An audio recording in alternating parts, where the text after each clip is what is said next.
Терраса своими руками к беседке из дерева. Часть 5. Здравствуйте. Строительство деревянной террасы к беседке заняло у нас около 2 лет, но за недорого и своими руками. В качестве фундамента были использованы отрезки стальных рельс в количестве 3 штуки, длиной по 2 метра каждый. Выбор был продиктован наличием материала, который сдавать на приемку за копейки было бы нелогично, а на фундамент его хватало более чем. На склоне реки ручным буром создавались лунки для фундамента будущей террасы диаметром 150 мм на глубину чуть более 1 метра. В дальнейшем в эти отверстия вертикально вставляли отрезки рельсов и забутовывали их песчано-гравийной засыпкой с обязательной трамбовкой и проливанием водой. Сразу скажу, что к моменту монтажа самой террасы эти вкопанные рельсы пережили 2 зимы и совсем не отклонились от вертикали. Ну а затем начался процесс обваривания металлоконструкций. В качестве лак были выбраны швеллеры высотой 12 см.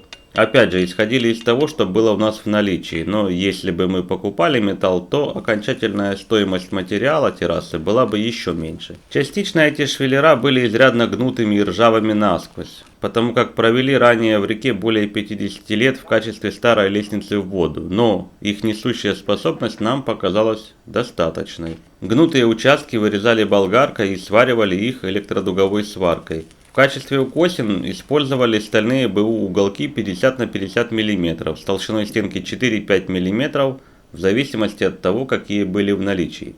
К существующим бетонным опорам беседки крепились с помощью сварки, обваривая по периметру бетонные столбики уголком 20 на 20 мм с толщиной стенки 2-3 мм. Расстояние между лагами террасы около 1,5 метра. Длина лаг 3,4 метра. Расстояние между бетонными опорами беседки и осью рельсового фундамента террасы 2 метра, плюс консоль с укосиной 1,4 метра. Затем сосновую доску естественной влажности сечением 100 на 50 мм нарезали в нужный размер и брошировали огнем, используя газовую горелку. Сверлим в горизонтальных швеллерах отверстия для деревянных закладных. Прибиваем через эти отверстия деревянные лаги сечением 100 на 50 мм. Можно было бы также использовать брус 50 на 50 и даже меньше, ведь конструктивной нагрузки эти бруски не несут, а нужны лишь для того, чтобы к ним закрепить сами террасные доски.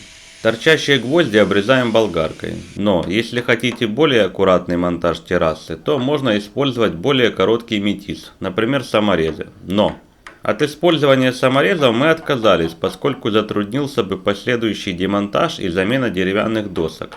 Все-таки у нас терраса из обычной сосновой доски естественной влажности, и ее время от времени необходимо будет менять. Ну и сама террасная доска также прибивается обычными гвоздями горизонтальным лагом через 10-мм проставку. Итоговые габариты деревянной террасы к беседке 3,4 на 3,4 метра. Смета прилагается. Благодарю за внимание.